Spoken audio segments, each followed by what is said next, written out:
Hey y'all, welcome back. It's Austin here with another episode here at the Beats Motel. Once you check in, you never check out. If you're new, welcome to the channel. Check out my other videos.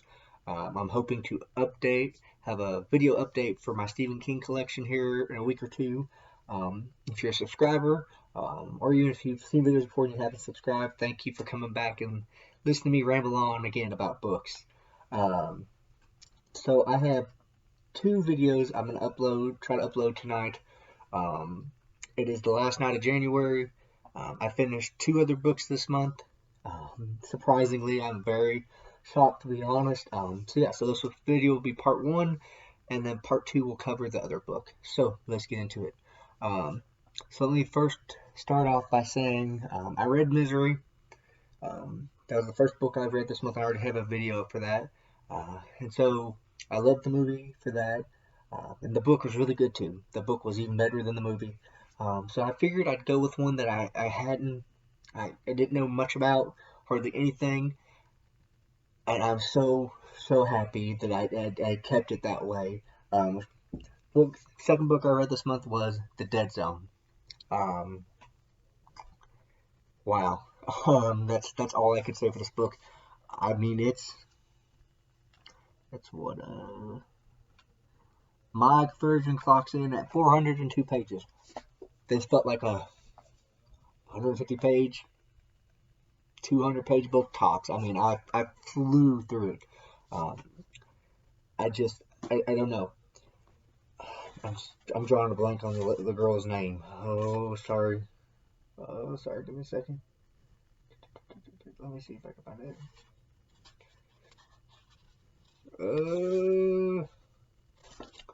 Okay. I'm gonna try not to spoil anything. You have Johnny and you have Sarah. I knew within the first chapter I liked Sarah. I mean, just hearing her backstory or that little bit, I liked Sarah. That's I really like this book. That's the characters King built for this book is very dominant. They are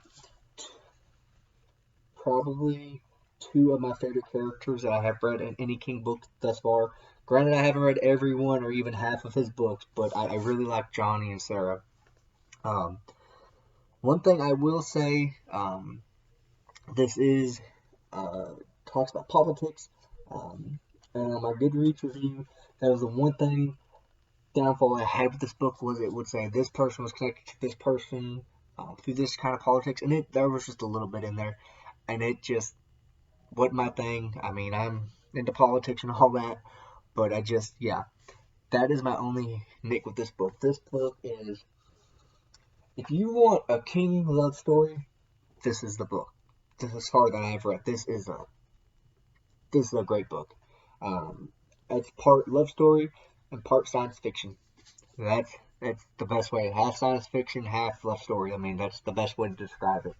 Um, yeah, I really don't even know what to say about this book without giving too much away. Um, I may actually make this a one video for both of these books. But yeah, uh, so the general consensus, without me going into spoiling anything hardly, John Smith, there is a incident, um, and he goes into coma for an number of time, I will say, and wakes up and just yeah, just has this ability. Um, and I'm not gonna lie, I've always been more intrigued by King's horror aspect. I mean, I'm reading the Dark Tower series, trying to get through it. But I grew up on it, Misery, The Shining, so I've always gravitated towards King's horror. Um, Although The Shining has some aspect of telekinesis power, I believe. Um, this book changed a lot for me. I put off reading Firestarter just because I wasn't too sure about it. But if it's half as good as this book, I'm really gonna look forward to it.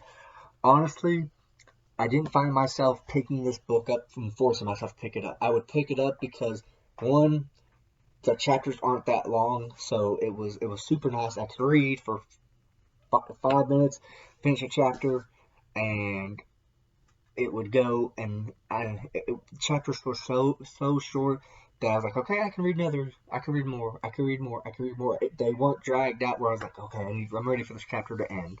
Um, Having said that, like I said, I didn't find myself forcing myself to pick this book up. This was just wow. That's all I can say about this book. I mean, it is honestly, this is easily so far in my top 5 King books that I've read. Um, this really ranks up there. I mean, it is. I'm hesitant to watch the movie with Christopher Walken just because I like this book so much. I'm worried to see. I started watching. I was got like 10 minutes into it, and I noticed the inconsistencies between that and the book, and it just yeah, it was like watching Horns and seeing the differences and inconsistencies. But yeah, I highly recommend this book if you have not read this one and you're looking for a King book that's not horror related. Um, I really recommend you pick this one up. This is definitely one of King's. Like I said, it's my top 5 favorite books of King's that I've read so far. So yeah, if you like the video, hit the like and subscribe button. I hope you stick around to watch part 2 video. So yeah, y'all have a good one.